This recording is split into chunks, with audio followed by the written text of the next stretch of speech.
الشهيد الشهيد الحسين الغريب الغريب الحسين الشهيد الشهيد الحسين. بسم الله الرحمن الرحيم.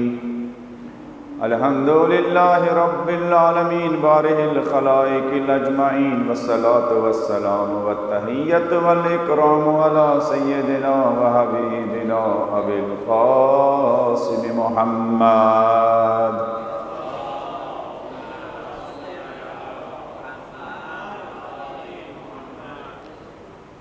الذي بعث ليتمم مكارم الأخلاق وإنه لعلى خلق عظيم.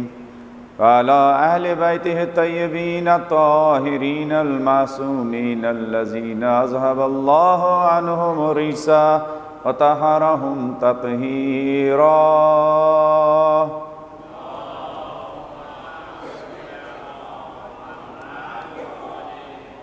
ولعنة الدائمة على أعدائهم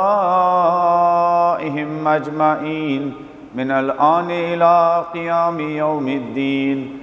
أما بعد فقد قال مولانا الحسين: أيها الناس اسمعوا قولي ولا تعجلوا حتى أعظكم بما هو حق لكم علي. رب اشرح لي صدري ويسر لي أمري واحلل عقدة من لساني يفقهوا قولي.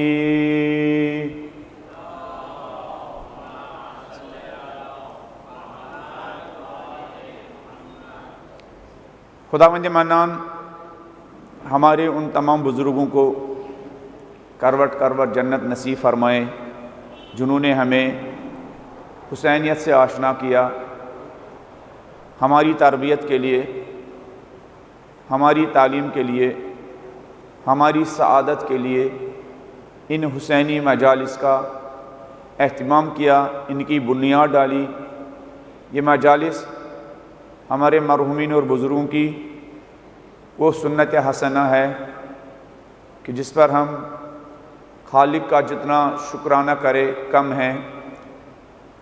اس سنت حسنہ کے نتیجے میں فردوں اور افراد میں بھی انقلاب آیا ہے اور مختلف قومی سطح پر بھی یہی مجالس انقلاب کا پیش خیمہ، انقلاب کا منبع اور انقلاب کا سرچشمہ بنی ہے. اسی لیے امام خمینی فرماتے تھے: ماہرچ داریم از محرم و سفر داریم. ہمارے پاس جو کچھ بھی ہے، جو عزت ہے، جو آبرو ہے، جو سرفرازی ہے، جو طاقت ہے، جو دین ہے، سب کچھ محرم اور سفر کے طفیل میں ہے. سب کچھ مجالس یاد حسین، نام حسین، ذکر حسین، ذکر سید الشہداء کے طفیل میں ہے. خدا ہمارے تمام مرحومین کو کروٹ کروٹ جنت نصیب فرمائیں، ان کی قبروں کو نورانی فرمائیں. جن علماء نے اس سنت کو قائم کرنے میں، اس سنت کو زندہ رکھنے میں اپنی تبلیغی فرائض انجام دیے ہیں، اگر وہ بھی قبروں میں سو رہے ہوں، خدا ان تمام علماء کو محمد و آل محمد کی شفاعت نصیب فرمائیں. جن شاعروں نے اس سنت کو قائم رکھنے میں، اس سنت کو باقی رکھنے میں اپنے ادبی صلاحیت کا استعمال کیا ہے، خدا ان شعراء کو اگر وہ اس دنیا سے جا چکے ہیں محمد و آل محمد کی شفاعت نصیب فرمائیں. کربلا سے لے کر آج تک جتنے لوگوں نے اپنے خون کے نذرانے پیش کیے لیکن حسینیت کا علم جھکنے ہی نہیں دیا، حسینیت کا علم ہمیشہ سر بلند رکھا. ہمارے دور میں جن شہیدوں نے یزیدی داعش کا ظلم و ستم، جس کے مقابلے میں وہ سینہ سپر ہوئے، جس کے مقابلے میں وہ کھڑے ہو گئے، جس کا شر دور کرنے کے لیے انہوں نے وطن چھوڑے، اپنے بچوں کو الوداع کہا، اپنے بچوں کو یتیم کیا، مگر اہل بیت کے مقدس مقامات پر آنچ نہیں آنے دی.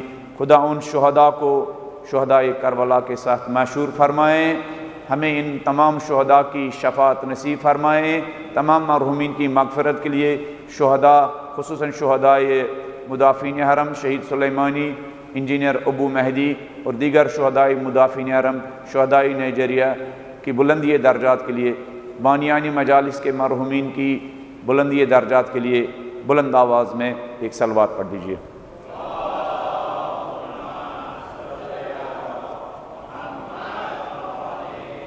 الفرصت تمر مر السحاب، یہ لمحات کتنی تیزی کے ساتھ گزر رہے ہیں۔ یہ لمحات جو خود سازی کے لمحات ہے، اپنی تقدیر بدلنے کے لمحات ہیں، کتنی تیزی کے ساتھ ہم سے گزر رہے ہیں، ہم سے جدا ہو رہے ہیں۔ مولا حسین علیہ السلام کے خطبے کی روشنی میں یزیدی خصلتوں کے بارے میں ہم گفتگو کر رہے ہیں۔ اس سلسلے کی 8ویں مجلس ہے۔ مولا حسین کا دوسرا خطبہ مولا نے ایسے شروع کیا، وَيْلَكُمْ عَلَيْكُمْ أَن تُنصِتُونَ، تم خاموش نہیں ہوتے ہو، میں تمہارے نزدیک آتا ہوں، تمہیں سوار کرنا چاہتا ہوں کشتی نجات پر، فَتَسْمَعُوا قَوْلِي، خاموش ہو جاؤ، میری بات سنو، اِنَّمَا أَدْعُوكُمْ إِلَىٰ سَبِيلِ الرَّشَادِ، ہدایت دینا اور تمہیں راہ راست پر لانا میری دعوت کا تنہا مقصد ہے۔ میں اس دعوت میں اپنے لیے کچھ نہیں چاہتا ہوں، میں اس دعوت میں، دعوت ہدایت میں اپنے بچوں کے لیے کچھ نہیں چاہتا ہوں۔ یہ دعوت میں صرف تمہاری فلاح کے لیے، تمہاری رستگاری کے لیے، تمہاری نجات کے لیے دینا چاہتا ہوں۔ فمن اطانی کان من المرشدین، میری اطاعت کرنے والا ہدایت یافتہ ہوگا، ومن عصانی کان من المہلکین، میری نافرمانی کرنے والا ہلاک ہو جائے گا۔ وکلکم عاص لامری، لیکن تم پر میری باتوں کا اثر نہیں ہوتا ہے، تم پر میری اس پیغام ہدایت کا اثر نہیں ہو رہا ہے، تم پر میری اس پیام سعادت کا اثر نہیں ہو رہا ہے۔ غیر مستمعین لقولی، تم تو میری بات بھی نہیں سنتے ہو، تم تو میرے کلام کو بھی نہیں سن رہے ہو، تم تو میرے پیغام کو بھی نہیں سن رہے ہو۔ پھر مولا نے ریزن بتایا وہ سن کیوں نہیں رہے ہیں۔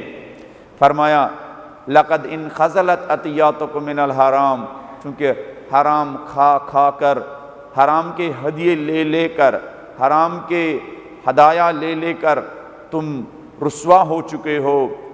ملیات بطونکم من الحرام، اور حرام کا لقمہ کھا کھا کر تمہارے شکم سیر ہو چکے ہیں، جس کے نتیجے میں تم میری بات نہیں سن رہے ہو۔ اس حرام خوری کے بارے میں جو ایک برجستہ یزیدی کوالٹی ہے، جو ایک برجستہ کوفی صفت ہے، جو ایک برجستہ کوفی خصلت ہے، اس کے بارے میں ہم نے گفتگو کی۔ حرام کا کیا اثر ہوتا ہے، کن کن چیزوں میں حرام کا اثر ہوتا ہے اور کتنا خطرناک اثر ہوتا ہے۔ پھر مولا فرماتے ہیں فَطَبَعَ اللَّهُ عَلَىٰ قُلُوبِكُمْ، حرام خوری کا ایک اثر یہ ہے کہ خدا نے تمہارے دلوں پر مہر ڈالی ہے، اور جس دل پر خدا مہر ڈالتا ہے اس پر پھر کسی پیغام کا اثر نہیں ہوتا ہے۔ وَيْلَكُمْ أَلَا تَنصِتُونَ، وائے ہو تم پر، خاموش نہیں ہوتے ہو۔ الا تسمعون، سنتے نہیں ہو۔ تباً لکم ایھا الجماعہ، برا ہو تمہارا وطرحن، اور ذلت و رسوائی تمہارا مقدر بنے۔ افہین استصرختمونا ولہین، جب تم نے ہمیں شوق سے بلایا، ہاں، فاصرخناکم مودین، اور ہم تمہارے درمیان آ گئے مستعدین، جب ہم تمہارے درمیان آ گئے۔ سللتم علینا سیفن فی رقابنا، تم نے وہ تلواریں جو ہمارے نصرت میں چلنی چاہیے تھی، تم نے وہ تلواریں ہمارے خلاف استعمال کی۔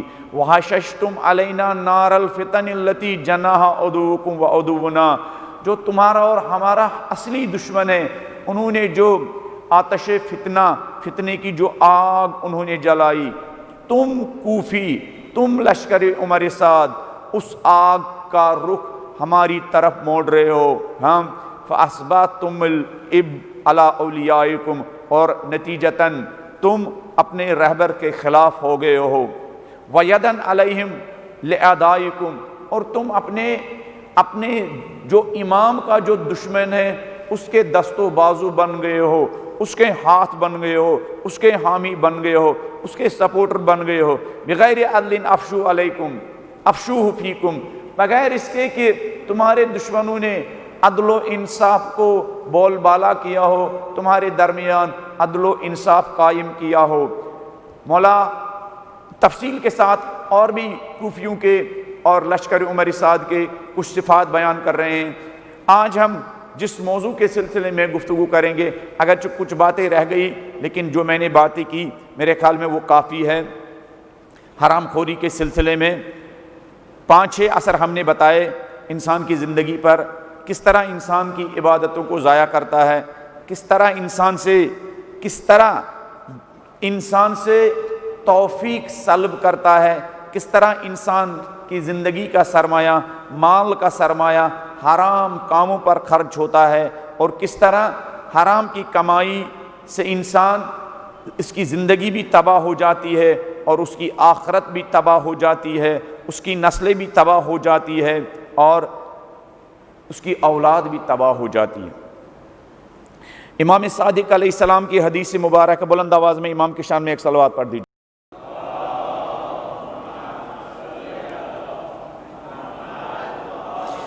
امام صادق علیہ السلام فرماتے ہیں کہ جو حرام انسان کھاتا ہے، ایک اور خطرناک جو اثر اس کا دکھتا ہے، امام فرماتے ہیں حرام انسانوں کی نسلوں میں، ذریت میں، اولاد میں اپنا اثر چھوڑ دیتا ہے۔ حرام قصب الحرام یبین فی الذریہ، حرام کمائی انسان کی ذریت میں، انسان کی نسلوں میں اپنا اثر چھوڑ دیتی ہے۔ امام علی علیہ السلام نبی کی ایک حدیث بیان کرتے ہیں کہ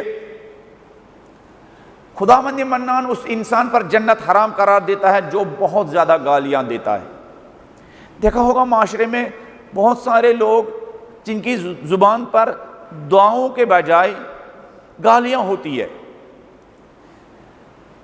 امام علی فرماتے ہیں نبی فرمایا کرتے تھے خدا اس انسان پر جنت حرام کر دیتا ہے جس کی زبان پر گالیاں زیادہ ہو، اور اس انسان پر جنت حرام کر دیتا ہے جو گالیاں دینے سے پرہیز نہ کرتا ہو، بے خوف ہو کر گالیاں دیتا ہو۔ بزرگوں کے سامنے، بچوں کے سامنے، کچھ ٹیچر ہوتے ہیں جو کلاس روم میں گالیاں دیتے ہیں، کچھ بزرگ لوگ ہوتے ہیں جو چھوٹے چھوٹے بچوں کو گالیاں دیتے ہیں، کبھی کبھی شوہر بلا جھجک اپنی شریک حیات کو گالیاں دیتا ہے۔ پھر فرماتے ہیں نبی اکرم اگر ایسے لوگوں کے کردار پر غور و فکر کرو، وہ لوگ جو زیادہ گالیاں دیتے ہیں، جو بلا جھجک بلا خوف گالیاں دیتے ہیں، پیغمبر علی سے کہتے ہیں اگر ایسے لوگوں پر غور و فکر کرو گے تو یہ لوگ یا تو العیاذ باللہ زنا کی اولاد ہوتی ہے، یا وہ ہوتے ہیں جن کے شکم میں حرام کی وجہ سے شیطان مسلط ہوا ہوتا ہے۔ جو بلا جھجک گالیاں دیتے ہیں یا تو وہ العیاذ باللہ زنا کی اولاد ہوتی ہے، یا حرام خوری کی وجہ سے ان پر شیطان مسلط ہو چکا ہوتا ہے، اور شیطان ایسے انسان کے نطفے میں شریک ہوتا ہے۔ اصحاب نے سوال کیا یا رسول اللہ یہ ممکن ہے کہ شیطان انسان کے نطفے میں شریک ہو جائے؟ تو پیغمبر نے اصحاب کو قرآن کی ایک آیت سے جواب دیا۔ جب خالق نے شیطان کو اپنی بارگاہ سے نکالا تو متعدد چیزوں کے ساتھ ساتھ یہ بھی بتایا وَشَارِكْهِمْ فِي الْأَمْوَالِ وَالْأَوْلَادِ، آیت نمبر سورہ اسراء کی آیت نمبر 64، تم جاؤ جو تمہیں مانیں گے، جو تمہاری سنیں گے، تو ان کے مال میں بھی شریک ہو جائے گا اور تو ان کی اولاد میں بھی شریک ہو جائے گا۔ چونکہ انسان کا نطفہ کھانے سے بنتا ہے، اگر یہ کھانا حرام کا ہے تو انسان کی جو اولاد ہوتی ہے اس حرام میں کیا شریک ہوتا ہے شیطان۔ ایران کے ایک جلیل القدر عالم دین گزرے ہیں جن کو مرزائے شیرازی کے انقلاب، جو مرزائے شیرازی کی تحریک تھی تمباکو کے خلاف، سنا ہوگا آپ نے، جب برطانیہ نے ایران میں تمباکو کمپنی کے ذریعے ایران میں اپنا سیاسی اور پولیٹیکل انفلوئنس بڑھانے کی کوشش کی، اور مرزائے شیرازی سمجھ گئے اس تجارت کے ذریعے، تمباکو کی تجارت کے ذریعے وہ سیاسی عزائم رکھتے ہیں۔ یہ صرف محض ایک تجارت نہیں ہے، یہ صرف محض ایک کیا بزنس نہیں ہے، یہ صرف محض ایک ٹریڈ نہیں ہے، بلکہ اس کے پیچھے سیاسی عزائم ہیں۔ تو مرزائی شیرازی نے اس تمباکو نوشی کے خلاف حرمت کا فتویٰ دیا، نتیجتاً وہ برطانیہ کی کمپنی بیٹھ گئی اور برطانیہ کا وہ منصوبہ ناکام ہوا۔ اس زمانے میں ایک عالم دین تھے، آیت اللہ کی حد تک، مرجع کی حد تک، شیخ فضل اللہ نوری۔ وہ ان کی تحریک کے ساتھ ساتھ تھے، ان کی فعالیت اور تبلیغی مرکز ان کا تہران میں تھا۔ ان کے ساتھی کہتے ہیں ایک زمانے میں جب یہ سامرہ میں امام ہادی علیہ السلام اور امام عسکری کی زیارت کے لیے آئے تھے تو یہ راستے میں بتا رہے تھے میں اپنے بچے کے بارے میں، مستقبل کے بارے میں، آئندہ کے بارے میں بہت پریشان ہوں۔ سٹوڈنٹس نے، شاگردوں نے، دوستوں نے پوچھا آپ کیوں پریشان ہیں؟ کہا جب میرا بچہ پیدا ہوا تو اس کی ماں کے پستان میں دودھ نہیں تھا، نتیجتاً مجبوراً ہم نے ایک دائی لی، دودھ پلانی والی عورت ڈھونڈی، بڑی مشکل سے ایک عورت کو ڈھونڈا اور اس نے میرے بچے کی دودھ پلانے کی ذمہ داری لی۔ جب وہ دودھ پلا چکی کچھ مہینے، اس کے بعد پتہ چلا یہ عورت ناصبی ہے، اہل بیت علیہم السلام سے بغض رکھتی ہے، گالیاں دیتی علیہ باللہ۔ اب چونکہ میرے بچے نے 5-6 مہینے یہ حرام کا دودھ پیا ہے، ایک ناصبی عورت اور ناسزا اور گالیاں دینے والی، اہل بیت کو گالیاں دینے والی عورت کا دودھ پیا ہے، لہذا میں اپنے بچے کے مستقبل کے بارے میں پریشان ہوں۔ نبی نے فرمایا شیطان حرام لقمے کی وجہ سے شیطان انسان کی ذریت میں اثر انداز ہوتا ہے، انسان کی نطفے میں شریک ہوتا ہے۔ تو مرزائی شیرازی کو جب حکومت وقت نے حق گوئی کی وجہ سے، حق کا ساتھ دینے کی وجہ سے اور حکومت وقت کے منصوبوں کے خلاف آواز بلند کرنے کی وجہ سے جب ان کو پھانسی اور سولی پر چڑھایا گیا، تعجب کریں گے، سامرہ میں جو اپنے شاگردوں سے کہہ رہے تھے میں اپنے بچوں کے بارے میں، اپنے بچے کے بارے میں فکر مند ہوں، حرام کا لقمہ کھایا، حرام کا دودھ پیا ہے، حرام دائی سے دودھ پیا ہے، لہذا میں اپنے بچے کے بارے میں بہت فکر مند ہوں، میرے بچے کا انجام کیا ہوگا۔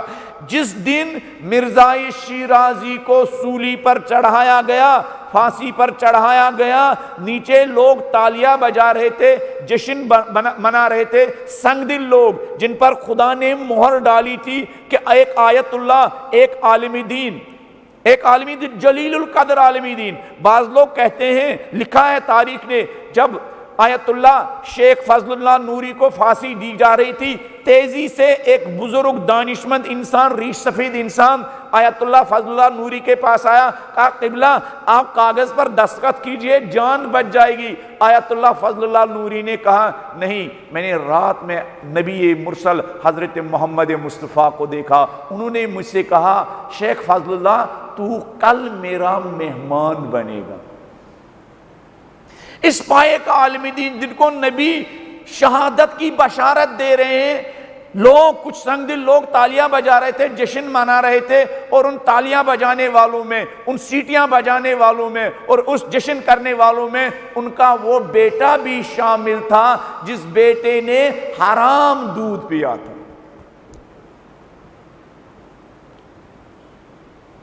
ان تالیاں بجانے والوں میں، جشن منانے والوں میں کہ ایک آیت اللہ کو پھانسی دی جا رہی ہے،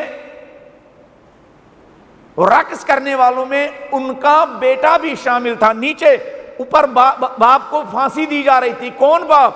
آیت اللہ، مرجع، دین شناس، نبی جس کو بشارت دے رہے ہیں شہادت کی، اور یہ بیٹا جس نے حرام کا دودھ پیا ہے، وہ اپنے بیٹے، اپنے باپ کی شہادت پر نیچے تالیاں بجا رہا ہے، جشن منا رہا ہے۔ یہ اثر ہوتا ہے لقمہ حرام کا۔ اب یہاں پر ایک بحث اور شروع ہو سکتی تھی، کہ حلال کا اثر کیا ہوتا ہے. انشاءاللہ آئندہ کبھی موقع ملا تو اس سلسلے میں گفتگو کریں گے. بس صرف یہ ایک چھوٹی سی حدیث آپ کے سامنے بیان کروں گا نبی رحمت کی، کہ فرمایا نبی رحمت صلی اللہ علیہ وآلہ وسلم نے کہ روئے زمین پر خدا کی بندگی دو چیزوں سے بہتر نہیں کی گئی ہے. روئی زمین پر خدا کی بندگی، خدا کی اطاعت، خدا کی عبادت دو چیزوں سے بہتر، دو چیزوں سے افضل نہیں کی گئی ہے. کون سی دو چیزیں جن کے ذریعے سے خدا کی سب سے بہتر انداز میں عبادت کی جاتی ہے؟ کون سی دو چیزیں جن کے ذریعے روئی زمین پر خدا کی سب سے بہتر انداز میں پرستش اور بندگی کی جاتی ہے؟ کون سی دو چیزیں جن کے ذریعے روئی زمین پر خالق کی بہترین انداز میں عبادت و اطاعت و پرستش کی جاتی ہے؟ فرمایا نبی رحمت نے کہ لقمہ حلال سے بہتر روئی زمین پر خالق کی عبادت نہیں کی گئی. لقمہ حلال سے بہتر. اس لیے امام صادق نے فرمایا القاد لعیالہ کالمجاہد فی سبیل اللہ. اپنے اہل و عیال کے لیے رزق حلال کمانے کی غرض سے، رزق حلال ڈھونڈنے کی غرض سے جاب پر نکلنے والا، تجارت پر نکلنے والا، مزدوری پر نکلنے والا انسان راہ خدا کے مجاہدوں کی طرح ہے، مدافعین حرم کی طرح ہوتا ہے. ایک لقمہ حلال سے بہتر خدا کی بندگی نہیں کی گئی ہے. دوسرا وہ انسان جو اپنی عصمت و عفت کی اور پاک دامنی کی حفاظت کرے، اس پاک دامنی اور عفت اور عصمت کی حفاظت کرنے والے سے بہتر روئی پر خالق کی کیا بہتر عبادت نہیں کی گئی ہے. عصمت کی حفاظت، عفت کی حفاظت، پاک دامنی کی حفاظت. وہ عورت، وہ بہن، وہ بیٹی، وہ ماں جو اپنی پاک دامنی کی حفاظت کرتی ہے، وہ خالق کی عبادت انجام دیتی ہے. شاید نماز شب پڑھنے کا اثر اس کو نہ ملے، جتنا زیادہ اثر اس کو اپنی حفاظت، اپنی پاک دامنی، اپنی عصمت کی عفت کی وجہ سے وہ عبادت پروردگار اور قرب پروردگار حاصل کر سکتی ہے. اور پھر مولا نے فرمایا اس حرام خوری کی وجہ سے تمہیں کیا ہو گیا؟ فَطَبَعَ اللَّهُ عَلَىٰ قُلُوبِكُمْ. اس حرام خوری کی وجہ سے خدا نے تمہارے دلوں پر مہر ڈالی ہے. ہو سکتا ہے مولا نے کرایا اسی کا اثر ہے، یا یہ کہ گناہ کرتے کرتے اس مرحلے پر پہنچ چکے ہو کہ تمہارے دلوں پر مہر لگ چکی ہے اور تمہارے دل مردہ ہو چکے ہیں. جوانان عزیز، بہت سارے کام ہیں جو ہمارے دلوں کو مردہ کرتے ہیں. جسم تر و تازہ ہوتا ہے لیکن دل مردہ ہو چکا ہوتا ہے، روح مردہ ہو چکی ہوتی ہے. بہت سارے کام روایت میں بتائے گئے، قرآن میں بتائے گئے. بہت سارے کاموں کا اثر یہ ہوتا ہے انسان کا دل مردہ ہو جاتا ہے، انسان کی نورانیت ختم ہو جاتی ہے، انسان کی روحانیت ختم ہو جاتی ہے، انسان کا اندر کا نور ختم ہو جاتا ہے. فزیکلی لوگ انسان کو زندہ دیکھتے ہیں، لیکن جب ایسے انسان کو دینی پیرامیٹرز پر، دینی معیارات پر، دینی ترازو پر تولا جاتا ہے تو اہل نظر کی نظر میں، اہل دین کی نظر میں، قرآن کی نظر میں، اہل بیت کی نظر میں، نہج البلاغہ کی نظر میں اور امام حسین علیہ السلام کی نظر میں کتنے زندہ انسان جو مردہ ہوتے ہیں. بہت سارے کام ہیں جس کی وجہ سے انسان کا دل، جس پر مہر لگتی ہے، مردہ ہو جاتا ہے، انسان کا دل مر جاتا ہے. انسان کا دل اس لیے کہ انسان دو حیات کا حامل ہے، حیات جسمانی اور حیات روحانی. جسم کی زندگی، روح کی زندگی. جسم کی زندگی کے لیے غذا کی ضرورت ہے، روح کی زندگی کے لیے بھی غذا کی ضرورت ہے. جسم کو بھی غذا چاہیے، روح کو بھی غذا چاہیے. البتہ روح کا اثر جسم پر ہوتا ہے، جسم کا اثر روح پر ہوتا ہے. جسمانی غذا کا اثر بھی جسمانی غذا کا اثر بھی روحانی زندگی پر ہوتا ہے اور روحانی غذا کا اثر بھی جسمانی زندگی پر ہوتا ہے. خالق کی عبادت بجا لانے والے، نماز شب پڑھنے والے، ان کی جسم پر بھی اس نورانیت کا اثر ہوتا ہے. اسی طرح پاک و پاکیزہ غذا یا حرام اور ناپاک غذا کا بھی اثر انسان کی روحانی زندگی پر، باطنی زندگی پر اثر ہوتا ہے. کون سے وہ کام ہیں جس کی وجہ سے انسان کا دل مردہ ہوتا ہے؟ متعدد چیزیں روایات میں بتائی گئی ہے، متعدد چیزیں قرآن کی آیت میں بتائی گئی ہے۔ میں آج کے اس زمانے کو مد نظر رکھتے ہوئے نبی رحمت کی ایک حدیث آپ کے درمیان پیش کرتا ہوں کہ کن کاموں کی وجہ سے انسان کی روح، انسان کا دل مر جاتا ہے اور اس پر مہر لگائی جاتی ہے، اور کن کاموں کی وجہ سے انسان کا دل زندہ ہو جاتا ہے، انسان کی روح زندہ ہو جاتی ہے، انسان کو باطنی نورانیت نصیب ہوتی ہے۔ امام علی فرماتے ہیں نبی رحمت حضرت محمد مصطفیٰ صلی اللہ علیہ وآلہ وسلم نے مجھ سے فرمایا،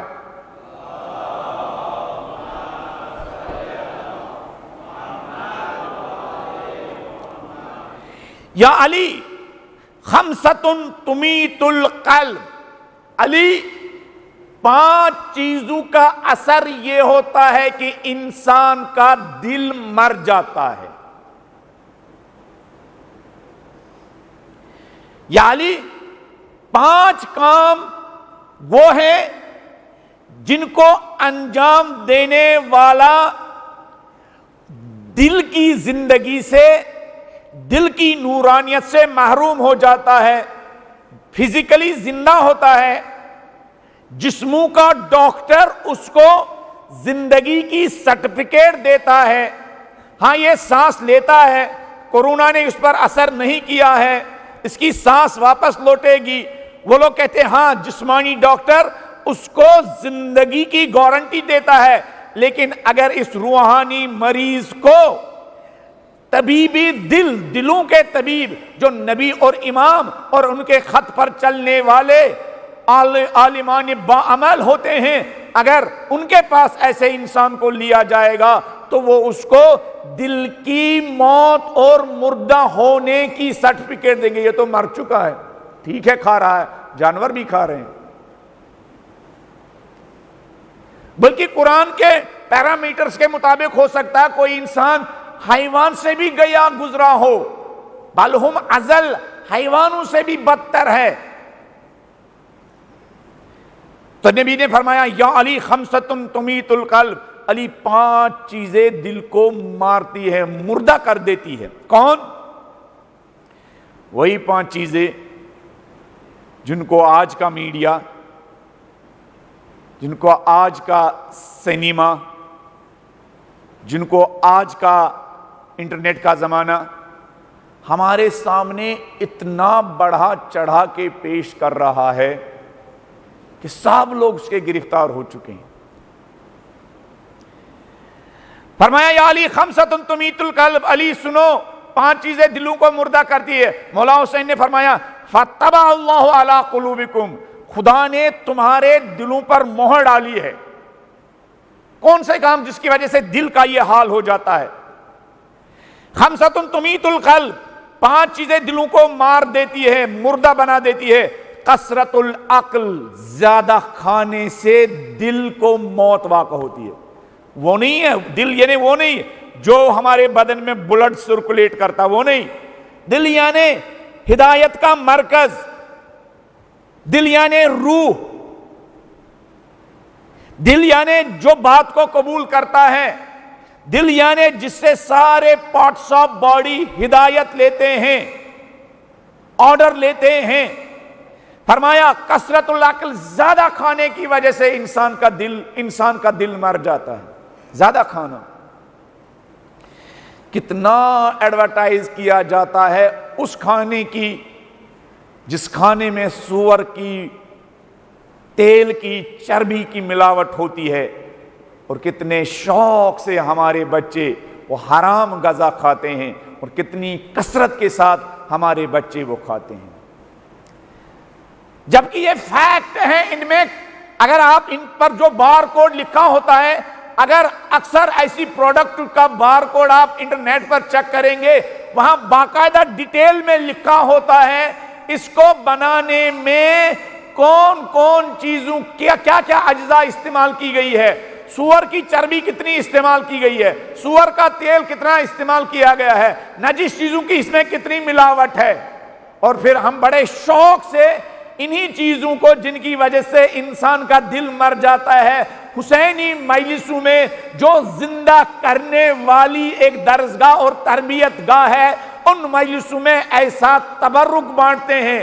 آپ کو سمجھنا چاہیے شیطان ہر وسیلے سے حسینیوں کو، انسانوں کو راہ راست سے ہٹانا چاہتا ہے۔ اس لیے 5-6 سال پہلے رہبر معظم نے پورے 1 سال متعدد اپنے تقریروں میں، خطبوں میں اسلامی طرز زندگی کی گفتگو کی۔ اسلامی طرز زندگی، اسلامی طرز زندگی صرف یہ نہیں ہے انسان پہنے کیسے، اسلامی طرز زندگی یہ ہے انسان کا کھانا کیسا ہو، انسان کا سونا کیسا ہو، انسان کا اوڑھنا کیسا ہو، انسان کا کاروبار کیسا ہو، انسان کا بزنس کیسا ہو، انسان کا مکان کا بنانے کا انداز کیسا ہو، انسان کے ہمسایہ کیسے ہو، انسان کی گلی کیسے ہو، انسان کا کوچہ کیسے ہو، انسان گاڑی پر بیٹھے تو کیا کرے، انسان گھر سے نکلے تو کیا کرے، انسان گھر میں داخل ہو تو کیا کرے، انسان ٹوائلٹ میں جائے تو کیا کرے، انسان جب اپنی شریک حیات کے قریب جائے تو کیا پڑھے،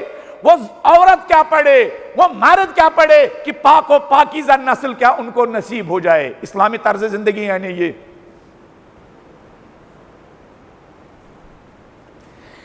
فرمایا یا علی خمسۃ تمیت القلب، 5 چیزیں دلوں کو مردہ کر دیتی ہے۔ خدا ان مجالس کے صدقے اور ان مجالس کے طفیل میں ہمارے دلوں کو نورانی بنائے، ہمارے بچوں کے دلوں کو نورانی بنائے، ہماری بیٹیوں کے دلوں کو نورانی بنائے۔ بلند آواز میں بی بی فاطمہ الزہرا کی شان میں ایک صلوات ہدیہ کر دیجئے۔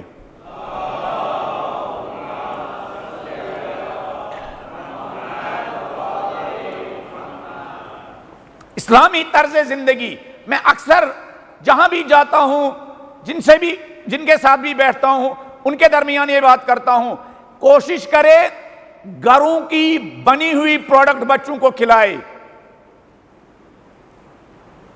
میرے ایک ایرانی دوست ہیں، انہوں نے ایک تقریر میں بیان کیا، ان فاسٹ فوڈ بازار کی کھائی ہوئی چیزوں کا نتیجہ یہ نکلا، غور سے سنیں گے میرے نوجوان بھائی، غور سے سنیں گے میری بیٹیاں جو سن رہی ہیں وہ غور سے سنیں گے، جو لائیو سن رہے وہ بھی غور سے سنیں گے۔ وہ نقل کر رہے تھے ایران شیعت مسلمانوں کے خلاف مغرب کی ایک جنگ جاری ہے، اس جنگ کا ایک ہی حصہ نہیں ہے، وہ جنگ صرف فوجی نہیں ہے، وہ جنگ اس کے بہت سارے فیز ہے، اس کا ایک چھوٹا حصہ کیا، وہ میدانی جنگ، آمنے سامنے کی جنگ، جس میں الحمدللہ وہ ان شہداء کی برکت سے ہر موقع پر کیا ناکام ہوئے۔ ایک جنگ اقتصادی جنگ ہے، کنٹینیوسلی ایک مظلوم قوم کو اپنے پیسے بھی یورپ اور امریکہ میں رکھے ہوئے پیسے بینکوں کے ذریعے ٹرانسفر نہیں کر سکتے ہیں۔ سارے دنیا اپنا کاروبار کر رہے ہیں، تیل بیچ رہا ہے ایک ملک، لیکن دادا گیری ایک انسان کی، یزید صفت ایک انسان، سویلائزیشن کا بھی نام لیتا ہے، جانور بھی خالق کی بارگاہ میں ٹرمپ کو دیکھ کر کیا خالق سے کہہ رہے ہوں گے، خالق ہم شکر بجا لا رہے ہیں، تو نے ہمیں انسان بنایا، ٹرمپ نہیں بنایا۔ اتنا گیا گزرا انسان، لیکن ایک ملک ہے جس کو اپنا سرمایہ بیچنے کی اجازت ہے، بیچے گے تو جو ملک دنیا کا ٹرانسفر، منی ٹرانسفر کرنے کا، پیسہ ٹرانسفر کرنے کا سسٹم ہے، اس مظلوم قوم تک وہ پیسہ نہیں پہنچتا ہے۔ کل یزیدی نے پانی روکا تھا، آج کے یزیدی اقتصادی جنگ کے ذریعے اس ملک تک اپنے ہی پیسوں، اپنے ہی سرمایہ کا پیسہ ٹرانسفر نہیں ہو رہے۔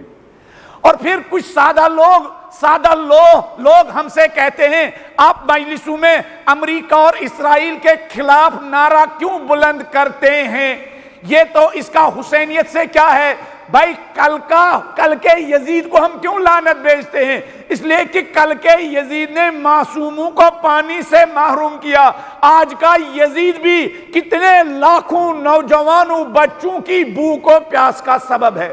اگر کل مولا حسین اس کے خلاف اعلان جنگ کر سکتے ہیں تو آج کے یزید کے خلاف مجلسوں میں ہم کیا اعلان بیزاری بھی نہیں کر سکتے ہیں؟ کچھ سادہ لوگ ان مجالس کے بارے میں کہتے ہیں بھائی یہ نعرے ان کے خلاف نہ لگاؤ۔ بھائی حسینیت تو یزید کے خلاف جنگ کرنے ہی کا دوسرا نام ہے۔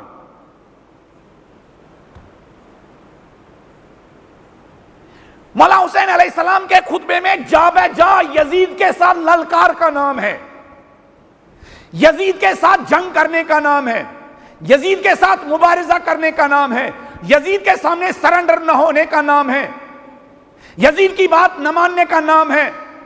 تو وہ سادہ لوگ جو ہم سے کہتے ہیں بھائی آزاداری کے جلوس میں امریکہ کے خلاف کیوں، ہم ان سے کہتے ہیں کہ حسینیت یزیدیت کے ساتھ جہاد پیہم کا نام ہے۔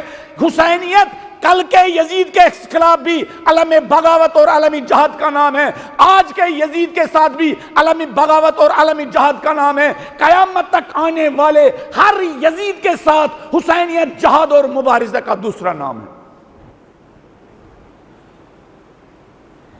کتنے سادہ لوگ کتنے آسان طریقے سے ہمارے نوجوانوں کو ہمارے بولے بالے نوجوانوں کو یہ دھوکہ دے رہے ہیں کہ بھئی یہ سیاست کا حسین سے کوئی غرض نہیں ہے۔ مگر مولا حسین نے پہلے ہی دن جب مدینے سے نکلے یہ جملہ نہیں کہا مثلی لا یبایع مثل یزید۔ جب مولا حسین سے کہا گیا آؤ یزید کی بیعت کرو تو حسین علیہ السلام نے کیا کہا؟ حسین علیہ السلام نے فرمایا، کیا فرمایا؟ انا للہ و انا الیہ راجعون۔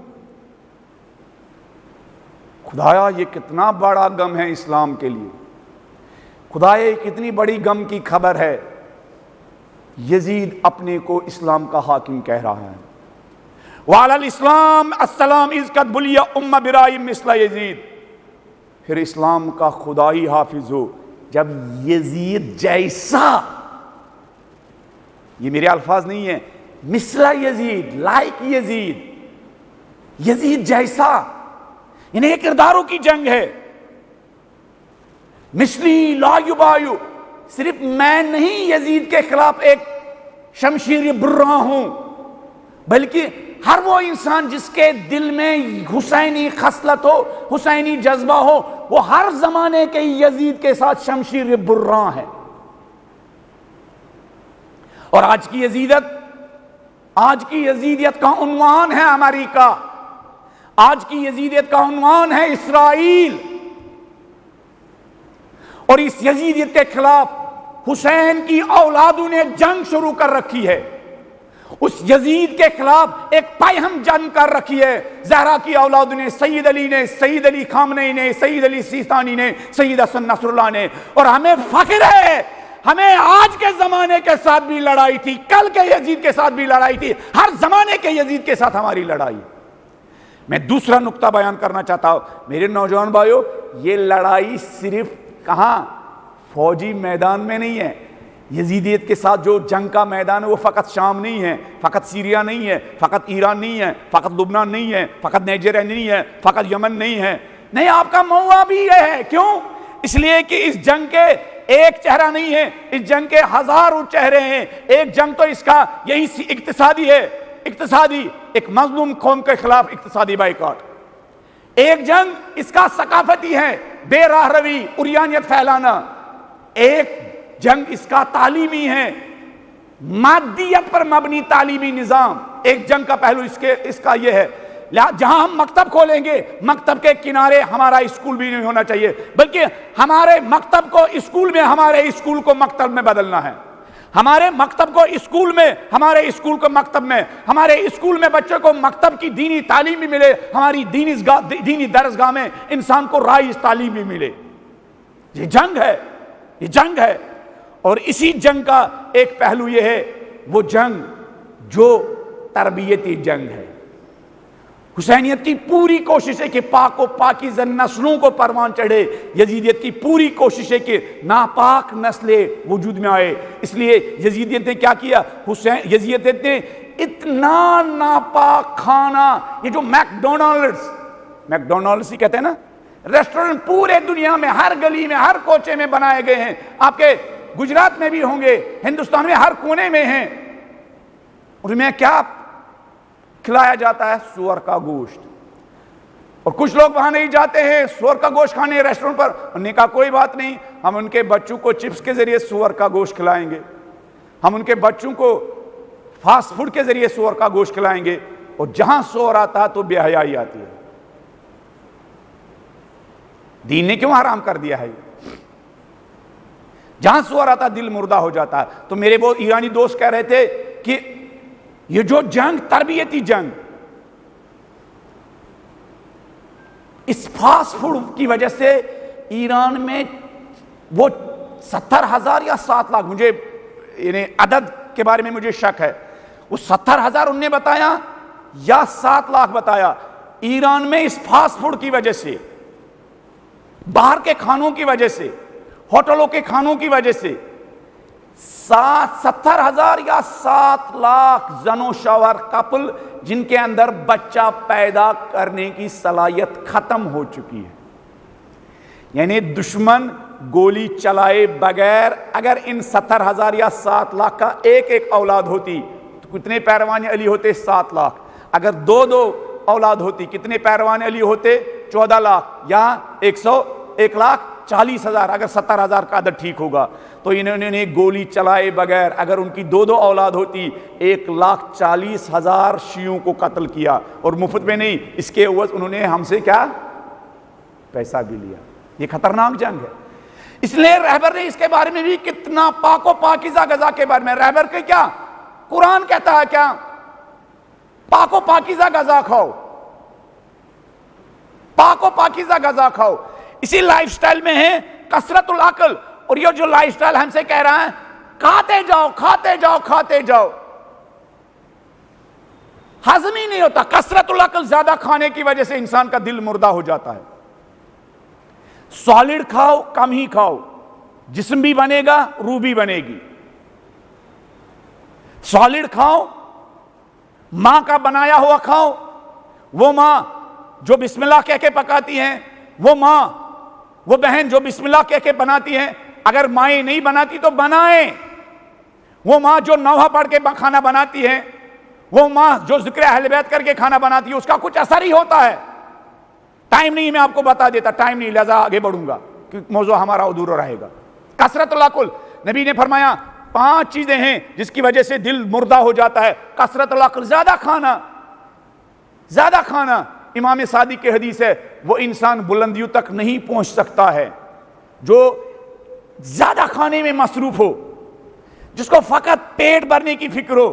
بھائی پیٹ ہمارا ایک حصہ ہے، روح کی بھی تو فکر کرو، روح کی غذا کا بھی تو کچھ خیال کرو. یہ نماز صبح اتنے ٹائم میں کیوں واجب کی گئی؟ بہت سارے ریزن ہو سکتے ہیں. ایک شاید ریزن یہ ہو کہ قبل اس کے کہ تم اپنی پیٹ کو کھانا کھلاؤ، اپنی روح کو 2 رکعت نماز پڑھ کے سیراب کراؤ. مغرب میں کھانا کھانے سے پہلے نماز پڑھو، قبل اس کے کہ رات کا کھانا کرو، اپنے جسمانی کھانے، اپنی پیٹ کا کچھ اہتمام کرو، اپنی روح کا اہتمام کرو. اولی وقت نماز پڑھنے کا اہتمام، قبل اس کے کہ دوپہر کا کھانا کھاؤ، قبل اس کے کہ دوپہر کا کھانا کھاؤ پہلے نماز پڑھو. اور گویا تم اپنے جسم کو یہ سمجھاؤ، اپنے جسم کو یہ سمجھاؤ تم سے پہلے روح کو کھلاؤں گا، کھانا کھانے سے پہلے نماز پڑھوں گا، شام کا کھانا کھانے سے پہلے نماز پڑھوں گا، صبح کا کھانا ناشتہ کرنے سے پہلے نماز پڑھوں گا. کیوں؟ جسم کو یہ بھی پیغام ملے گا کہ میں روح کا نوکر ہوں. اور وہ جسم جو روح کا نوکر ہوگا، وہ جسم جو روح کا نوکر ہوگا. امام شہید مرزا مطہری اپنی کتاب انسانی کامل میں، آزادی مانوی میں بھی ایک متنبی کا ایک شعر نقل کرتے ہیں کہ اذا کانت النفوس کبارا، جب روحیں بڑی ہوتی ہے، طیبت فی مرادها الاجسام، جب روح بڑی ہوتی ہے، جب روح پاورفل ہوتی ہے، جب روح طاقتور ہوتی ہے، جب روح سٹرانگ ہوتی ہے، تو نتیجہ کیا نکلتا ہے؟ اس جسم کو روح کی پیروی کرتے کرتے بہت تھکنا پڑتا ہے، بہت زیادہ محنت کرنی پڑتی ہے. یہ روح، پاورفل روح، اس کو صبح سویرے پہلے اٹھاتی ہے نماز پڑھو. چونکہ روح پاورفل ہے، جسم کی چلے گی نہیں. چونکہ روح پاورفل ہے، وہ 3 مرتبہ جاگ جاتا ہے نماز کا ٹائم ہوا یا نہیں. وہ پاورفل روح مؤذن کی اذان سے پہلے ہی 3 مرتبہ جاگ جاتا ہے، اور یہ جسم فریاد دیتا ہے پالنے والے میں کس پاورفل روح کے قبضے میں آیا ہوں. 3 مرتبہ اس نے مجھے نیند سے کیا جگایا. یہ متنبی کہتے ہیں کہ جب روح طاقتور ہوتی ہے تو جسموں کو اس پاورفل طاقتور روح کا تابع بننا پڑتا ہے، سرنڈر کرنا پڑتا ہے، تسلیم ہونا پڑتا ہے۔ پھر جب نماز پڑھی، قرآن پڑھایا، جسم کی چلے گی نہیں، اس لیے کہ یہ جسم، اس کی کمانڈ ایک طاقتور روح کے ہاتھ میں ہے۔ روح کیسے طاقتور ہوتی ہے؟ روح کثرت عقل سے، یعنی زیادہ کھانے سے طاقتور نہیں ہوتی ہے، زیادہ کھانے سے روح مردہ ہو جاتی ہے، زیادہ کھانے سے روح مردہ ہوتی ہے۔ اگر ہمیں روح کو طاقتور بننا ہے تو جسم کا کھانا کچھ کم کرنا ہے اور روح کے کھانے میں کچھ کیا کرنا ہے؟ اضافہ کرنا ہے۔ ہمارے یہ علماء، یہ شائننگ سٹار، یہ سیستانی اور یہ خامنئی، یہ خوئی و خمینی، یہ ناصر مکارم شیرازی اور دوسرے علماء، ان پوچھو، معلوم کرو ان کے رات کے کھانے کا وزن کیا ہوتا ہے۔ شام کو اپنے جسم کو سمجھاتے ہیں، نہیں اس وقت تو زیادہ نہیں کھا سکتے ہو، اس لیے کہ مجھے صبح نماز شب کے لیے اٹھنا ہے۔ وہ اپنے جسم سے کہتے ہیں نہیں تمہاری نہیں چلے گی تو میری روح کی چلے گی۔ آپ صبح شام ہالی ووڈ کے یہ ایکٹر آتے ہیں، یہ کرکٹر آتے ہیں، ہزاروں طرح کے ڈرنکس کا، ہزاروں طرح کے چپسوں کا، ہزاروں طرح کے فاسٹ فوڈز کا اتنا ایڈورٹائز کرتے ہیں، ہمارا کوئی لقمہ جس کا وہ ایڈورٹائز کرتے ہیں پیٹ میں نہیں جاتا ہے جب تک کیا وہ ہمارے دسترخوان پر نہ ہو۔ لمبی بات ہو جائے گی۔ ایک بات، کثرت العقل، زیادہ کھانا یہ دل کو مردہ کر دیتا ہے۔ وکثرت النوم، زیادہ سونا، 24 گھنٹوں میں انسان 12 گھنٹہ سوئے، نہ اس کا بزنس کا کوئی حال ٹھیک ہوگا، نہ اس کے گھر کا کوئی حال ٹھیک ہوگا، نہ اس کی زندگی کا کوئی حال ٹھیک ہوگا۔ 12 گھنٹے، ہاں جس لیٹسٹ ترین مٹرسے کا، بسترے کا، آرام دہ وسائل کا ٹی وی نے ایڈورٹائز کیا۔ میں نے پرسوں اپنی بہنوں کے درمیان کلاس میں یہ بات کی کہ شہید علم الہدا کا میں اس سے پہلے ذکر کر چکا ہوں، انہوں نے اپنی بیٹی کو محاذ جنگ سے خط لکھا۔ شہید علم الہدا وہی تھے جو حافظ نہج البلاغہ تھے، حافظ قرآن تھے، جنگ میں نہج البلاغہ ساتھ رہتی تھی، جنگ میں قرآن ساتھ رہتا تھا۔ شہید علم الہدا وہی ہے جب قید خانے میں ان کا کوئی ایک دوست ملنے گیا اور قید خانے سے ان کی کوٹری سے بدبو آ رہی تھی اور ان کے دوست نے اپنی ناک کو بند کیا اور پوچھا کسی چیز کو لانے کی ضرورت تو نہیں ہے، تو اس نے نہ پرفیوم مانگا نہ کپڑے مانگے، کہا اگر ہو سکے تو میری جسمانی غذا کے لیے ایک قرآن بھیج دینا۔ قید میں بھی اس کو کس چیز کی فکر؟ قید میں بھی حسینی نسل کو کس چیز کی فکر؟ روح کی فکر۔ اسی نے اپنے خط لکھا اپنی بہن کو، میں نے کلاس میں اپنی بہنوں کے درمیان کہا، اس نے اپنی بہن کو خط لکھا، کہا بہن اگر تو 1 گھنٹہ ٹی وی دیکھے گی، اگر تو 1 گھنٹہ یوٹیوب پر جائے گی، اگر تو ٹی وی تو اب قدیم زمانے کی بات ہو گئی، اگر تو 1 گھنٹہ کیا میڈیا کے سامنے آئے گی، اگر تو 1 گھنٹہ فیس بک کے کیا اور ٹویٹر اور مختلف چیزوں کے ایڈورٹائز دیکھیں گے، آج تو ہر منٹ کے بعد ایڈورٹائز آتا ہے، کھانوں کا ایڈورٹائز، فینس کا ایڈورٹائز، ہزاروں چیزوں کا ایڈورٹائز۔ میری بہن اگر تو آدھا گھنٹہ 1 گھنٹہ ٹی وی دیکھو گے تو 1 گھنٹے کا ٹی وی دیکھنے کا اثر یہ ہوتا ہے تمہارے ذہن میں، تمہارے فکر میں 1 گھنٹے ٹی وی دیکھنے کا، 1 گھنٹہ فیس بک دیکھنے کا، 1 گھنٹہ یوٹیوب کے مختلف ادھر کی چیزوں میں کیا سرچ کرنے کا اثر یہ ہوتا ہے تمہارے ذہن میں، تمہارے خیالات میں، تمہاری فکر میں، تمہارے ذہن میں ہزاروں طرح کی جھوٹی ضروریات اور نیڈز کا احساس پیدا ہوتا ہے۔ کبھی کبھی انسان کی فنڈامنٹل اور بنیادی ضرورت ہے، کبھی کبھی جھوٹی ضروریات ہے۔ فلان چیز کا ایڈورٹائز ہو رہا ہے، انسان کہہ رہا ہے مجھے یہ تو ہونی چاہیے۔ فلان لباس کا ایڈورٹائز ہو رہا تو یہ تو ہونا چاہیے۔ فلان فیسلٹی کا ایڈورٹائز ہو رہا اس کے تو ہونا چاہیے۔ شہید علم الہدا کہتے ہیں اپنی بہن سے، بہن جب تو ٹی وی دیکھتی 1 گھنٹہ ٹی وی دیکھنے کے بعد اس کا اثر یہ ہوتا ہے کہ تمہارے ذہن میں ہزاروں طرح کی جھوٹی اچھی بنیادی ضروریات نہیں، جھوٹی ضروریات، ان کے بغیر انسان رہ سکتا ہے، ان کے بغیر انسان جی سکتا ہے۔ تو جھوٹی ضروریات میں ایک ضرورت یہی ہے، انسان کو صبح و شام ایڈورٹائز میں ملتا ہے اگر آپ فلان بسترا استعمال کریں گے آپ رات بھر سوئے بیدار ہی نہیں ہوں گے، مگر ہمیں اس نیند کو کیا کرنا ہے، جس کو ہمیں ان وسائل کو کیا کرنا ہے جن کو استعمال کر کے ہم نماز صبح کے لیے بھی بیدار نہ ہو سکے۔ کثرت النوم، زیادہ سونے کی وجہ سے انسان کا دل مردہ ہو جاتا ہے۔ وکثرت الضحک، زیادہ ہنسنا، ٹھا ٹھا کر ہنسنا، کہہ کہہ لگا کر ہنسنا۔ آج دیکھو فلمیں، یہ فلمی دنیا، یہ ٹی وی، کن ٹی وی پروگراموں کو زیادہ دیکھا جاتا ہے جس میں انسان کی ہنستے ہنستے ہڈیاں ٹوٹ جاتی ہے۔ پھر لوگ کہتے ہیں ارے فلان چیز دیکھتے دیکھتے تو میری ہڈیاں ٹوٹ گئی ہے، ہم اتنا ہنسے۔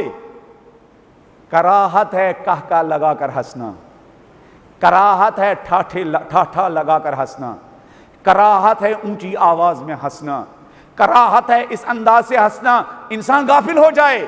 کہہ لگا کر ہنسنے سے یہ جو مختلف شوز ہوتے ہیں اس میں انسان کو ہنسنا ہوتا ہے، اور اس ہنسنے کا نتیجہ کیا ہوتا ہے، انسان غافل ہو جاتا ہے، اپنی زندگی سے غافل، ہدف زندگی سے غافل، خالق سے غافل، عبادتوں سے غافل، بچوں سے غافل، گھر سے غافل، بچوں کے کیریئر اور کریکٹر سے غافل، اپنے کاروبار سے غافل، اپنے بزنس سے غافل، اپنے ہمسایوں سے غافل، اپنے امام زمانہ سے غافل، ہزاروں چیزوں کی جو انسان کو ذمہ داری ہے، اپنے رشتہ داروں سے غافل۔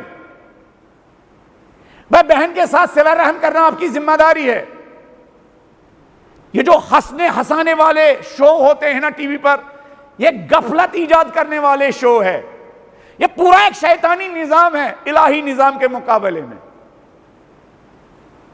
یہ Indian T V, Indian media بھی شیطانی ٹی وی کا ایک حصہ ہے، آپ یقین کیجئے۔ امریکہ اور یہاں کے ٹی وی میں کوئی فرق نہیں ہے، یقین کیجئے یہ ایک ہی سلسلہ ہے۔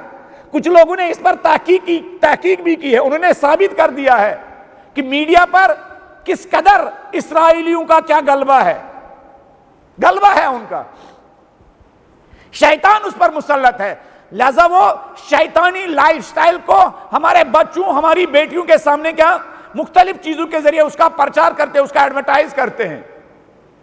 اسی شیطانی لائف سٹائل میں سے ایک لائف سٹائل یہ ہے کہ انسان ایسے شو دیکھتا رہے جن میں انسان ٹھا کہہ لگا کر ہنسے، آدھے گھنٹے تک انسان اپنے آپ کو سنبھالنے نہ پائے، اور انسان خوش ہو جاتا ہے۔ کیا خوش ہو جاتا ہے؟ ارے تھکاوٹ دور ہو گئی، جسم کی تھکاوٹ تو دور ہو گئی لیکن تمہاری روح اس شو کو دیکھ کر کیا مردہ ہو گئی، تمہاری روح مردہ ہو گئی۔ ہمارے نوجوان، اس بیٹی، اس بہن، اس ماں کا اس کی روح مردہ ہو گئی جو اس طرح کے ٹی وی شو کو دیکھ کر جو اپنے آپ کو سنبھال نہیں پاتی ہے۔ اور پھر کچھ لوگ ایسی چیزوں کے عاشق ہوتے ہیں، پھر جب اپنا خوب ہنستے ہیں پھر اپنا موبائل اپنے شوہر کو دیتے ہیں، اپنی شوہر کو دیتی ہے، یا شوہر اپنا سنو دیکھو وہ بھی پھر بچہ لیتا ہے، نتیجتاً پورا پریوار، پوری فیملی غفلت کا شکار ہوتی ہے۔ تین چیزیں۔ چوتھی چیز، پانچ چیزیں علی علیہ السلام کو نبی رحمت نے فرمایا، پانچ چیزیں ہیں جن کے وجہ سے انسان کا دل مردہ ہو جاتا ہے۔ ایک زیادہ کھانا، ایک زیادہ سونا، ایک کہا اور زیادہ ہنسنا، تیسرا کثرت و حمل قلب، گناہوں کے بارے میں زیادہ سوچنا۔ دیکھو یہ چاروں چیزیں فٹ ہو رہی آج کے زمانے میں۔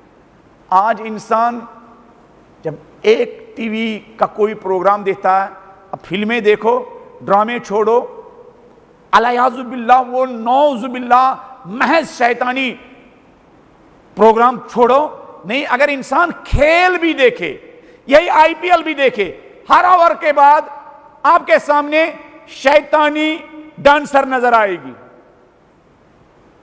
آتی ہے یا نہیں آتی ہے؟ اور پھر کیا ہوتا ہے؟ پھر میں نے بارہا یہ جملہ کہا، بہت سارے کھلاڑی گیند اپنی باؤنڈری سے باہر لگاتے ہیں، اور وہ ایک اوور اور اس ڈانسر کو دیکھنے کی وجہ سے کتنے نوجوان ایمان کی باؤنڈری سے باہر چلے جاتے ہیں، نہیں چلے جاتے، شرافت کی باؤنڈریوں سے باہر چلے جاتے ہیں۔ اور اتنا ہی نہیں، پھر رات بھر انہی خیالات میں دیکھتے رہتے ہیں جو وہ ڈانس کرتی ہے، جو وہ نوجوانوں کے اندر جنسی گناہوں کی فکر پیدا کرتی ہے، پھر یہ نوجوان زیادہ سوچتا ہے، پھر یہ نوجوان زیادہ سرچ کرتا ہے، پھر یہ نوجوان گاڑی چلاتے ہوئے، پھر یہ نوجوان بستر میں جاتے ہوئے، پھر یہ نوجوان سوتے وقت، پھر یہ نوجوان اپنے آفس میں بیٹھے ہوئے انہی چیزوں کے بارے میں سوچتا ہے۔ نبی فرماتے ہیں جو گناہوں کے بارے میں زیادہ سوچتا ہے اس کا دل مردہ ہو جاتا ہے۔ نبی نے کبھی حدیث بیان کی، اور آج شیطانوں نے ہمارے ارد گرد وہی شیطانی لائف سٹائل، وہی شیطانی نظام ہمارے سامنے پیش کیا۔ ہم ایک 5 منٹ کی کھیل کا پروگرام دیکھتے ہیں، اور 5 منٹ کے کھیل کے پروگرام کا اثر یہ ہوتا ہے ہمارا ذہن گناہوں کے بارے میں سوچنے لگتا ہے، ہمارے نوجوان کا ذہن گناہوں کے بارے میں سوچنے لگتا ہے، ہماری بیٹی کا ذہن گناہوں کے بارے میں سوچنے لگتا ہے، ہمارا چھوٹا بچہ گناہوں کے بارے میں سوچنے لگتا ہے، ہمارا معصوم بچہ، ہماری معصوم بیٹی گناہوں کے بارے میں سوچنے لگتی ہے۔ حضرت عیسیٰ علیہ السلام، بلند آواز میں انبیاء اور نبی رحمت کی شان میں ایک صلوات پڑھ دیجئے۔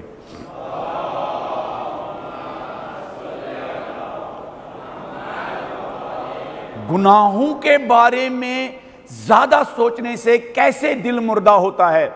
حضرت عیسیٰ حواریوں سے کہتے ہیں کہ موسیٰ نے تم سے کہا تھا، میرے بھائی موسیٰ نے تم سے کہا تھا کہ العیاذ باللہ زنا مت کرو، لیکن میں موسیٰ کا بھائی تم سے کہتا ہوں کہ تم گناہ اور زنا کے بارے میں سوچو بھی مت۔ پھر مثال دیتے ہیں حضرت عیسیٰ کہ دیکھو اگر انسان گناہوں کے بارے میں سوچنے والا انسان، گناہوں کو کا خیال کرنے والا انسان، گناہوں کا تصور کرنے والا انسان، گناہوں کے بارے میں سرچ کرنے والا انسان اگر زنا بھی نہ کرے، اگر زنا کا مبتلا بھی نہ ہو جائے، لیکن اس گناہ، اس سوچنے کا اثر کیا ہوتا ہے کہ نبی عیسیٰ مثال دیتے ہیں کہ ایسے ان گناہوں کے بارے میں سوچنے والے انسان کی مثال اس انسان کی ہے جو اپنے خوبصورت ڈیزائنڈ، نقاشی شدہ، ڈیکوریٹڈ کمرے کے بیچ میں آگ جلائے۔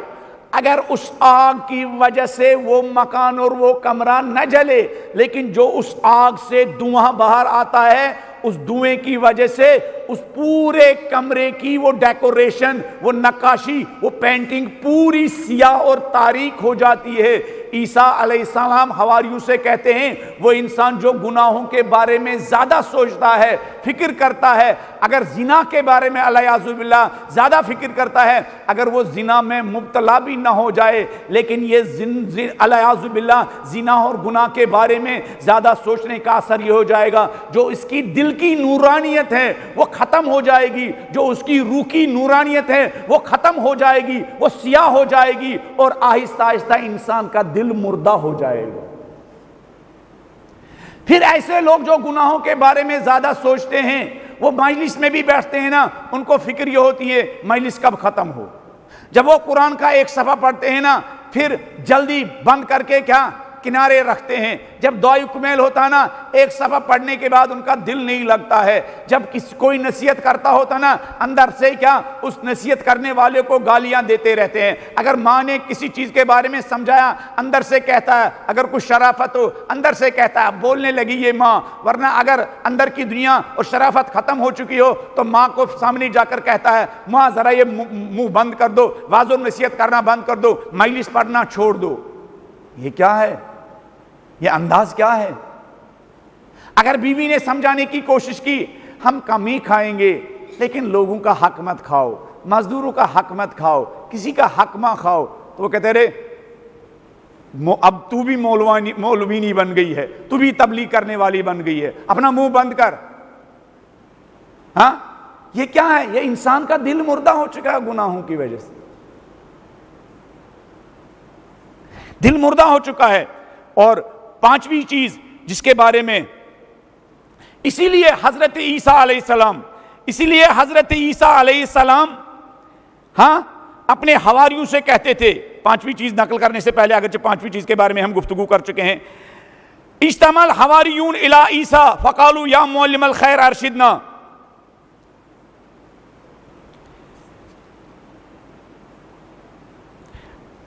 حضرت عیسیٰ کے ارد گرد حواریون جمع ہو گئے اور نصیحت کی درخواست کی. تو حضرت عیسیٰ نے کہا دیکھو اپنی ان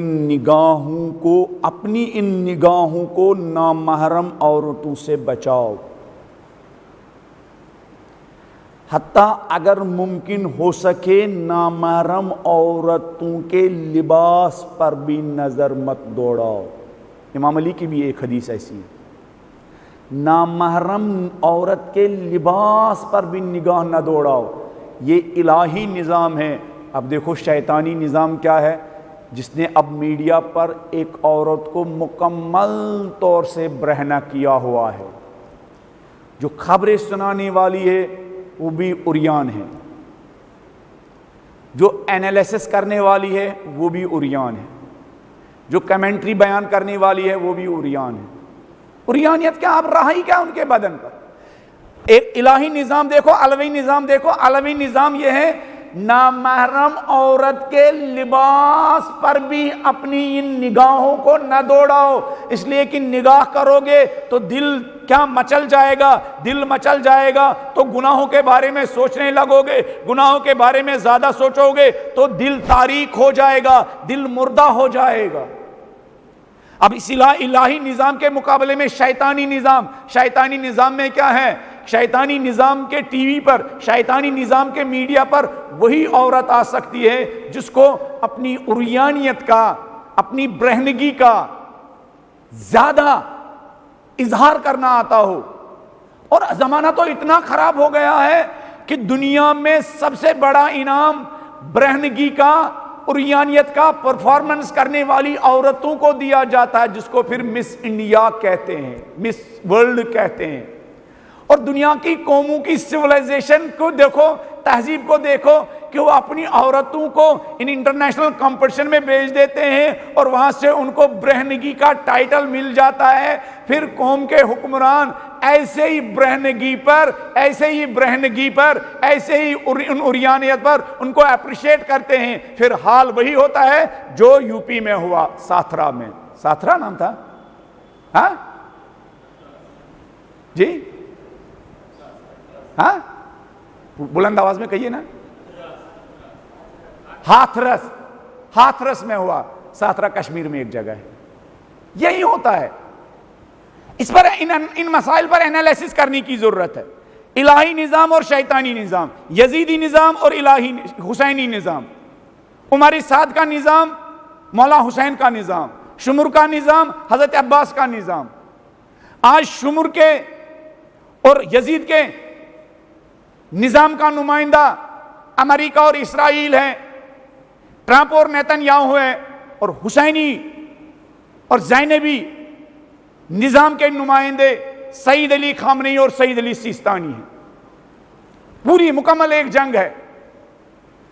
تو نبی نے کہا پانچویں چیز جس کے بارے میں ہم گفتگو کر چکے ہیں. نبی نے کہا 5 چیزیں ہیں جن کی وجہ سے یا علی دل مردہ ہو جاتا ہے. زیادہ کھانے کی وجہ سے اس کو ہم نے تطبیق کی کہ آج کے زمانے میں کس طرح اس کا ایڈورٹائز کیا جاتا ہے، اور زیادہ سونے کی وجہ سے میڈیا زیادہ سونے کو کس طرح کا ایڈورٹائز کر رہا ہے. کثرت الضحک، زیادہ ہنسنا، میڈیا کس طرح وہ پروگرام، ایسے شوز میں ہمیں کیا گرفتار کرتا ہے. رات بھر ہم بیدار رہتے ہیں جن کی وجہ سے انسان کیا نیند بھی نہیں آتی ہے. پورا کمرہ کیا سارے اتنی بلند آواز میں ہنستے ہیں لوگ کہ باہر والے بھی سنتے ہیں. وَقَسْرَةُ هَمِّ الْقَلْبِ، اور دل میں گناہوں کا زیادہ خیال آنا، اس کا کیا اثر ہوتا ہے. اور 5ویں چیز جس کے بارے میں نبی نے فرمایا کہ دل مردہ ہو جاتا ہے، وَأَكْلُ الْحَرَامِ، حرام کے لقمے کی وجہ سے انسان کا دل مردہ ہو جاتا ہے. مولا نے فرمایا فَطَبَعَ اللَّهُ عَلَىٰ قُلُوبِكُمْ، خدا نے تمہارے دلوں پر مہر ڈالی ہے، خدا نے تمہارے دلوں پر قفل ڈالا ہے. تمہارے دل مردہ ہو چکے ہیں، میں زندہ کرنا چاہتا ہوں، لیکن حرام کھایا ہے تم نے، گناہ کیے ہیں تم نے، اور آرام دہ زندگی بسر کی ہے تم نے. اب تمہارے اوپر ایک بھوکے پیاسے انسان کی ہدایت کا پیغام کا اثر نہیں ہوتا ہے، ایک نجات دہندہ انسان کا اثر. وہ انسان جس نے نبی صلی اللہ علیہ وآلہ وسلم کی زبان چوسی، ان کے زبان پاک و پاکیزہ زبان سے نکلے ہوئے یہ ہدایت کے پیغام، یہ سعادت کا پیغام، یہ رستگاری کا پیغام کا تم پر نہ فقط اثر نہیں ہو رہا ہے، تم یہ ہدایت کا پیغام سننا بھی نہیں چاہتے ہو، تم اس قدر مردہ ہو چکے ہو، تمہارے دل اس قدر مردہ ہو چکے ہیں، میں آواز دے رہا ہوں، میں خطبہ دے رہا ہوں، تم ڈول بجا رہے ہو، تم دف بجا رہے ہو، تم سیٹیاں بجا رہے ہو، یہ بھی کس بات کی نشانی ہے؟ فَطَبَعَ اللَّهُ عَلَىٰ قُلُوبِكُمْ، یہ اس بات کی نشانی ہے خدا نے تمہارے دلوں کو مردہ کیا ہے۔ حسین علیہ السلام نے یزید کا لشکر ان کاموں کی وجہ سے غافل اور ان کے دل مردہ ہو چکے ہیں۔ حسین علیہ السلام کے بچے قرآن کی تلاوت کی وجہ سے زندہ تھے، ذکر پروردگار کی وجہ سے زندہ تھے، قیامت کو یاد کر کر کے زندہ تھے۔ حسین علیہ السلام کی اولاد، حسین علیہ السلام کے انصار نماز شب پڑھ پڑھ کر زندہ ہو چکے تھے۔ حسین علیہ السلام کے خطبوں نے ان کے اندر پیاس کی شدت کا بھی احساس کم کر دیا تھا، لہذا ان بچوں نے بھی حسین سے یہ نہیں کہا فرزند زہرا یہ بھوک برداشت نہیں ہو رہی ہے، آپ یزید کے مقابلے میں سرنڈر کیجئے۔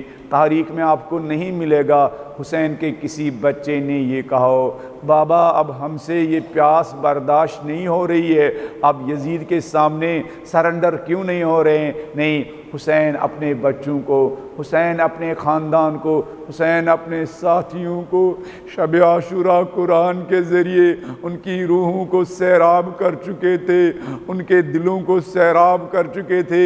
دعا پڑھ پڑھ کر حسین علیہ السلام نے اپنے ساتھیوں کے دلوں کو تر و تازہ کیا تھا۔ قرآن کی تلاوت کر کے حسین علیہ السلام نے اپنے بچوں، اپنے خاندان اور اپنے ساتھیوں کے دلوں کو تر و تازہ کیا تھا۔ حسین علیہ السلام نے اپنے ساتھیوں کو ایک ایک خطبہ دے کر ان کی روحانی طاقت میں 2 بالا 100 بالا اضافہ کیا تھا۔ روزہ عاشوراء جب حسین علیہ السلام کے سارے جانثار شہید ہو گئے، ایک مرتبہ حسین علیہ السلام اپنی بہنوں اور بیٹیوں سے الوداع اور خدا حافظی کرنے کے لیے آئے۔ حسین علیہ السلام جب بہنوں بیٹیوں سے خدا حافظ کر کے نکلے، جب مقتل کی طرف جانے لگے، ذوالجناح پر سوار ہو گئے، ایک مرتبہ مولا حسین نے محسوس کیا ذوالجناح کے ساتھ کسی بیٹے کی بات کرنے کی آواز آ رہی ہے، ذوالجناح کے ساتھ کسی معصوم بچی کی بات کرنے کی آواز آ رہی ہے۔ حسین علیہ السلام ذوالجناح سے نیچے اترے، دیکھا سکینہ ذوالجناح کے ساتھ بات کر رہی ہے، ذوالجناح سے کہہ رہی ہے ذوالجناح بابا کو مت لے جاؤ، ذوالجناح میرے چچا گئے وہ واپس نہیں آئے، ذوالجناح میرا بھائی علی اکبر گیا وہ واپس نہیں آیا، ذوالجناح میرے بابا کو مت لے جا۔ حسین نے اپنی بیٹی سکینہ کو گلے لگایا۔ شہید مطہری نقل کرتے اپنی بیٹی کو سمجھایا، کہا بیٹی رو مت بیٹی، لا تورکی قلبی بدمک یا سکینہ، میری بیٹی تمہارے اس رونے سے میرے بدن میں آگ لگتی ہے، میری بیٹی میرا دل جلتا ہے، میری بیٹی لا توریکی میرا دل مت جلاؤ، میری بیٹی اپنے ان آنسوؤں سے، میری بیٹی۔ کیوں؟ شہید مرتضیٰ مطہری کہتے حسین ایک انسان کامل تھے، اپنے بچوں سے والہانہ محبت کرتے تھے، اپنی سکینہ سے والہانہ محبت کرتے تھے، سکینہ کا رونا حسین سے برداشت نہیں ہوتا تھا۔ شاید کہا ہوگا بیٹی رو مت رو مت، اپنے یہ آنسو روکو میری بیٹی، کوفہ اور شام میں میرا سر نوکے نیزہ پر دیکھو گی بیٹی، بہت رونا ہوگا میری بیٹی۔ حسین علیہ السلام نے اپنی بیٹی کو خاموش کر کے الوداع کیا۔ حسین علیہ السلام معرکہ کربلا میں جب حسین علیہ السلام نے ان اشقیاء کے ساتھ جنگ کی، ایک مرتبہ جب حسین زمین کربلا پر گرا، آواز بلند ہوئی، الا قد قتل الحسین بکربلا، الا ذبح الحسین بکربلا، حسین بھوکا پیاسا شہید کیا گیا، حسین تشنہ لب شہید کیا گیا۔ کہتے یہ ذوالجناح جس کے ساتھ سکینہ بہن کرتی تھی دوبارہ خیموں کی طرف آیا اہل حرم کو حسین کی خبر دینے کے لیے، پھر یہ حسین کی بیٹی خیموں سے باہر نکلی، ذوالجناح کے سامنے گئی اور ذوالجناح سے بیان کرنے لگی۔ کیا بیان کرنے لگی؟ کیا سوال کرنے لگی؟ بیٹی کے دل میں یہ تڑپ تھا، یہ درد تھا، میرا بابا جب مقتل گیا تھا میرا بابا پیاس سے تڑپ رہا تھا۔ لہذا ذوالجناح سے ایک ہی سوال کیا، یا جواد ابی، ارے میرے بابا کے وفادار گھوڑے، مجھے ایک ہی سوال کا جواب دو وفادار گھوڑے، حل سکیا ابی حل کتجر عطشانا، ارے ذوالجناح کیا پتا ہے میرے بابا کو جب شمر قتل کر رہا تھا کیا میرے بابا کو پانی پلایا گیا یا میرے بابا کو التش کرا کے شہید کیا گیا؟ لعنت اللہ علی القوم الظالمین وسیعلم الذین ظلموا ای منقلب ینقلبون۔ انا للہ وانا الیہ راجعون، رضا بقضائہ وتسلیما لامرہ۔ پالنے والے اس وقت یزیدیت اور حسینیت کے ساتھ مختلف محاذوں پر جنگ ہے۔ ایک جنگ حسینیت چاہتی ہے اپنا طرز زندگی غالب ہو، یزیدیت چاہتی ہے اپنا طرز زندگی غالب ہو۔ پالنے والے ہمیں اپنے آپ کو، اپنی بچوں کو، اپنی نسلوں کو یزیدی طرز زندگی سے بچانے کی توفیق اور طاقت عنایت فرما۔ پالنے والے ہمیں اپنے بچوں کو حسینی طرز زندگی سے، اپنے کو، اپنے بچوں کو، اپنی نسلوں کو حسینی طرز زندگی سے آشنا کرنے کی توفیق عنایت فرما۔ پالنے والے جو علماء، جو رہبر، جو مراجع، جو مجتہدین ہمیں حسینی طرز زندگی کے بارے میں یاد دہانی کر رہے ہیں، رہنمائی کر رہے ہیں، پالنے والے ہمیں ان کی اطاعت اور ان کی فرما برداری کرنے کی توفیق عنایت فرما۔ پالنے والے حسین علیہ السلام آخری وقت تک لشکر عمر سعد کو جگانے کی کوشش کر رہے تھے لیکن وہ جاگے نہیں۔ پالنے والے ان خطبوں کے ذریعے ہمیں اپنے آپ کو، اپنی دلوں کو زندہ اور بیدار کرنے کی توفیق عنایت فرما۔ پالنے والے پردہ غیب میں حسین علیہ السلام کا فرزند امام زمانہ پاک و پاکیزہ لشکر کے انتظار میں، پالنے والے ان مجلسوں کے ذریعے، اپنے مکتبوں کے ذریعے، اپنی اسکولوں کے ذریعے پالنے والے ہمیں امام زمانہ کے سپاہیوں اور انصار کی تربیت کرنے کی توفیق عنایت فرما۔